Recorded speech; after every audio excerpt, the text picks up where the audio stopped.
I am selling my MR2. It's been a year, well, maybe 2 years I've been with this thing, and this is a video for Bring a Trailer. So before we get into how this thing drives and everything, let's go over the defects. The leather on the shift gaiter here is getting a little worn, as also the leather wrapped shift knob. Down on the carpet, the original floor mats have wear in the usual spots where your feet sit. The tape deck doesn't always play. This is the lower tier tape deck that was given in MR2. As you can see, it's two pieces here. The radio receiver as well as the tape deck below. There is no controls between the two. The control is when you place the tape cassette in.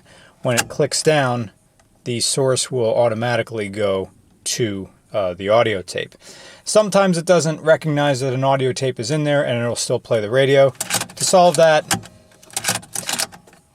stick it in and out a few times and then it recognizes that it's there, or give it a little bit of wiggle. On the rear passenger side, the rear reflector here does have a spider crack in the plastic. If you run your fingernail along it, you feel it's on the inside of the plastic and not the outside. It's been through one winter. The crack isn't spreading, but I'm just letting you know that it's there.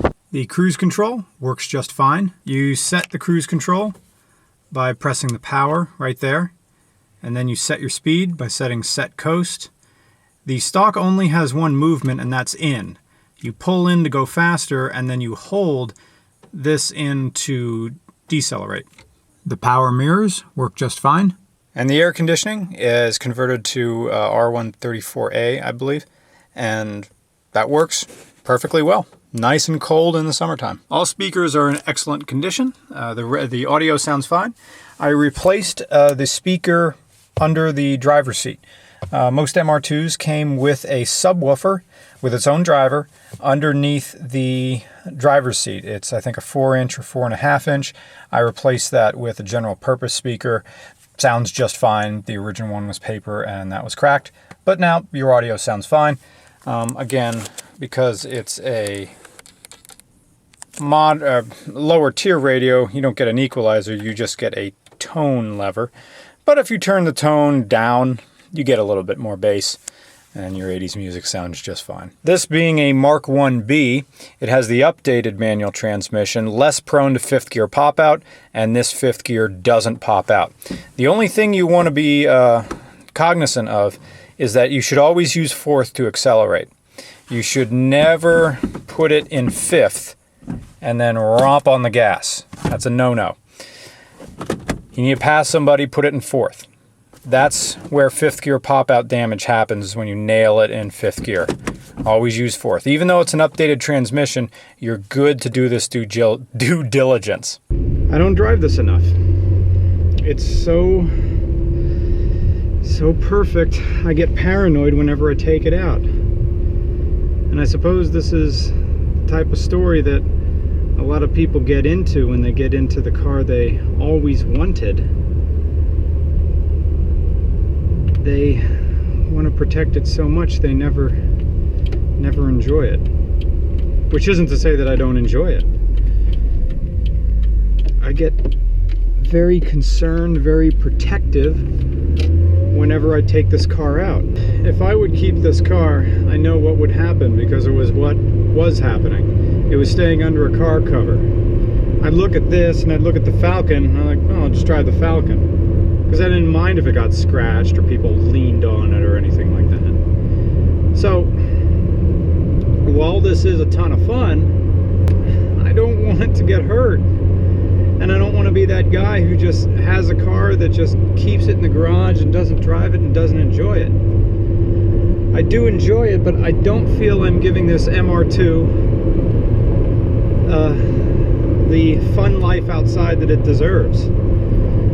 And you can rev this thing as much as you want. The engine is fine. It has a new timing belt. It's been looked over by both Moyer's Car Care, Whirlies, and and Prime Performance, Justin, who owns that MR2 shop. He says it's great, it's good. As they said in Pulp Fiction, car's tip-top. But I don't like, why don't you autocross it? I don't even want to hit a cone, man. I don't want to scuff this car in any way. So it doesn't belong with me. I enjoyed it. I heard it like a pop song. I've heard every single note and I've enjoyed everything, and it's time for something else. It would be delightful to keep it as maybe a buy and hold, to just see, well, maybe it'll be worth something in the long run, but I'm not that type of person who really speculates. I just buy what I like. And this was a lovely rev down, excuse me, lovely rev down memory lane. Cow patties. It is a delightful noise, although it is a noise you hear constantly. Put it in 5th gear and be quiet. It does drone a bit on the highway, and by a bit I mean to the point where, for me, I needed earplugs on the highway. I am just a little bit too big for the car. I mean, I fit in here comfortably-ish, but a smaller person would be perfectly at home in here. I'm just a little bit too wide. Maybe it's my thick legs, I don't know. It's like I don't want to sell it, but I know if I keep it, I won't drive it, and that's a sin. So here it is on Bring a Trailer. Enjoy.